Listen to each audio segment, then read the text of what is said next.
Greetings, this is episode 11 and we're going to focus on foot care for the 100 miler in our series on how to run a sub 30 hour 100 miler. Foot care is a huge concern for ultra runners, especially once you get over the 50-kilometer range.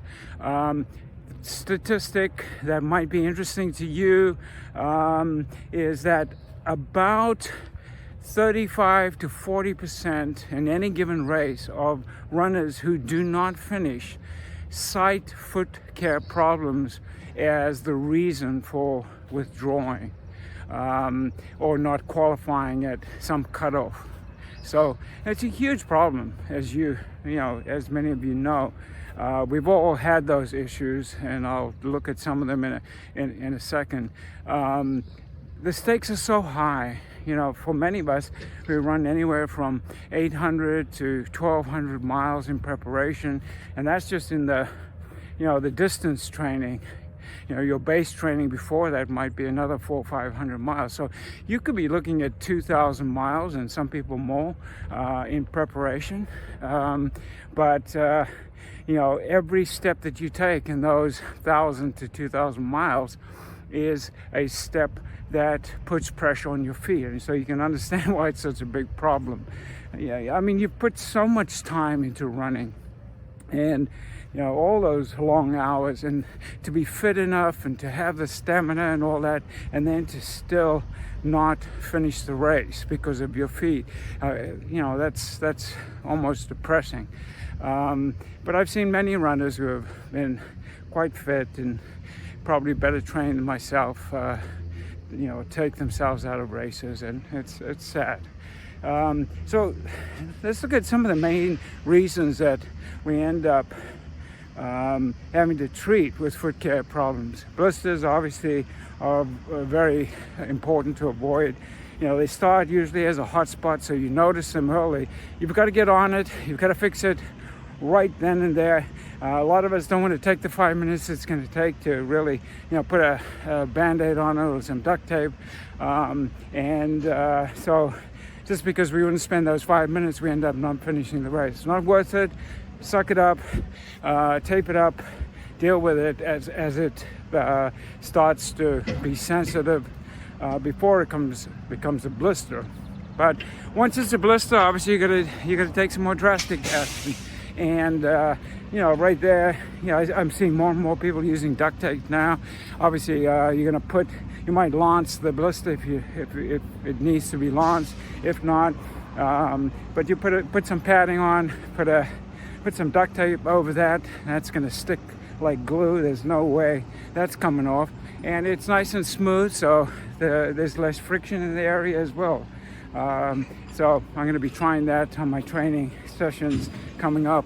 But the next big issues that I've dealt with, and a lot of people deal with, is some kind of tendonitis in the big toe, and that's a battle I have fought for the last 2 years. And it's usually due to overextension of the big toe. As you pushing off onto your next step, your shoes might not be rigid enough, and because of that, it allows the toe to overextend, and over time it gets inflamed. The fluid in that socket seems to be reduced, and it's painful. It's really difficult to run with that. So deal with that up front with your bandaging and taping. And bruising. Bruising's another big one. A lot of this you're going to deal with on your training runs anyway, so you'll know what to do. Train on the kind of terrain that you will be running on, obviously, and that'll give you that experience. But the bruising a lot of times comes from running on uneven terrain, maybe rocky, and not having the right shoes with the right protection on the sole, and you end up, sometimes foregoing that protection on purpose so that you can run faster. But believe me, there's nothing like running on tender feet. I've done that, and it's miserable. There are a lot of other reasons that foot care is important, and they kind of indirectly relate to the foot care. Plantar fasciitis obviously is a huge problem for some people. And, some of that can be dealt with by exercises that are designed to help you in that area. But again, take a look at your shoes. Are they the right shoes for the kind of running you do and your gait and your style? Be careful. You got to be conscious of how you run. And, make sure that you don't cheap out on your shoes. Get the shoes that are going to work, that are going to protect your feet. As I said, it's a big investment of time, and you don't want to flame out unnecessarily. Achilles heel problems also come up, and again, shoes, the kind of terrain you're running on, not paying attention to foot placement, things like that. So be careful of all of those. This next video tells a little bit about my preparation as I get ready for a longer run. Some of the things that I think about and my rationales, and so it's pretty simplistic, but it's worth including in this session. Here's the video. So as I'm getting ready for one of my long runs here, as I train for the 100-miler that we'll be running in January of 2022. And foot management is so important. If your feet aren't right, it's very difficult to run distance. Now, it seems simple enough to manage your feet and watch for hurting toes and the issues that come up with blisters and so on. But there's a compounding factor when you run distance. Once you get up there around 15 to 20 miles, your feet tend to swell. And it's just it's just a human condition. You're putting lots and lots of pressure on your feet as you pound on the pavement and the sand, and slowly but surely fluid builds up in your feet and they swell. So what you have to do is you've got to buy your shoes about a size bigger than you normally would. So I've just switched out shoes. I've just changed from these 11s, size 11s. The front of the toes are very rigid, and it's not a wide shoe. They recommend a wide shoe instead as your feet swell. And it's really nicely padded, but the problem is that toe box causes all kinds of problems that you have to deal with. And so far, I have 4 toes that have gone black, and that's just in 5 weeks. So more to come. But you can see, these are the new shoes I bought. These are the New Balance 680s, and they're really well padded. Their toe box is fantastic because it stretches. As you can see, that fabric is very malleable, and it's a size bigger. It's a size 12, which is wonderful. I've only run in them once so far. They're brand new, but I love them already. As you go, you've also, you're going to be taping up sore spots as you need to make sure that there's no additional friction so they can hold. So before I start running, even before I put my foot in my sock, I'm already taping up toes. I'm using Band-Aids to cover sore spots as in old blisters so they don't re-aggravate. And I even use some of these cotton balls or cotton rounds that are very important there to absorb fluids and between my toes. So, there's a lot of management that goes on here for your feet. One of my secrets here is I do use talcum powder or baby powder, and I put that right in the shoe, and I also sprinkle it between my toes, which keeps my toes a little drier. You just have to pay attention, even during the run. because new issues come up as you run, and you just got to be ready. Now, I won't take the talcum with me, but I'll take some Band-Aids, some tape, and some cotton wool with me, so that if something happens and a change of socks, I can easily switch out or make some adjustments. So, there's a lot of thinking that goes into this, because you're dealing with some severe stress on your body. So I thought I'd share that with you.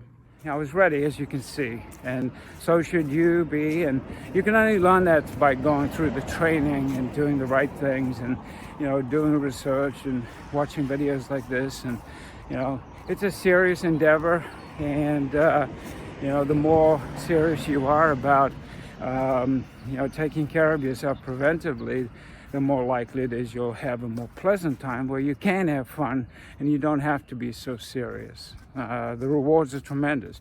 Yeah, this next video is a video I shot showing how I taped up my feet in terms of prevention. Now, it looks a little drastic. Obviously, as I talked earlier about the tendinitis, I brace my big toes so that they don't have too much motion when I push off from them, so it protects that overextension. But beyond that, I learned where my major potential pressure points on my feet are, and preventively, tape sponges and padding to those areas. We all have a sense of how we run and where our feet are getting challenged and so forth. Just padding alone makes a huge difference in how long you can run without pain. Now, having said all of that, regardless of having the kind of taping that I have, I still end up with quite a bit of foot pain, in that 70 to 100 mile range. And that's pretty normal. I mean, your feet are going through hell, and the goal is to kind of push that pain threshold way out there, so that you can deal with most of the low-level pain, but it's that real acute pain that comes in the latter stages that does get people as well. So better to be prepared and to pad preventively, as you'll see here. So we are less than an hour away from running the 100K, and as you can see, I'm just finished up taping my feet. I'll show you one, and basically we do the same for both feet. I brace the toe, the big toe, which is the big problem for the tendinitis. It runs up here. So I reduce the motion of that big toe so that it doesn't bend too far on the run, because as you get more and more tired, the more it bends, and then the tendinitis sets in. So, and you got extra sponges underneath. This is the big impact where I run. And then, blister protection in general. And as you can see, both feet quite padded there for extra protection. Up to 30 miles or 50K, your feet do take a pounding, but it's really from 30 to 60 or from 50 to 100K that one sees, the real pain in terms of your feet. So you got to be ready. Of course, anti-inflammatories help too. So.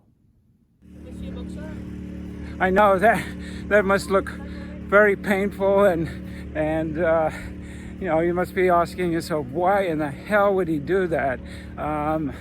Again, as I mentioned earlier, it's all preventive, and so without that, I'll have a lot more pain going forward, and a lot of people can get away with less taping than that and less padding. Shoes are a big issue. Whatever you get used to.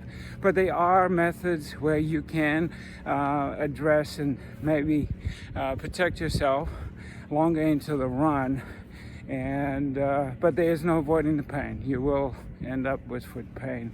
Just don't take yourself out of the race just because of foot pain, unless it's really serious. Obviously only you can judge that. Your crew can help you there, especially in the latter stages where you're not thinking straight.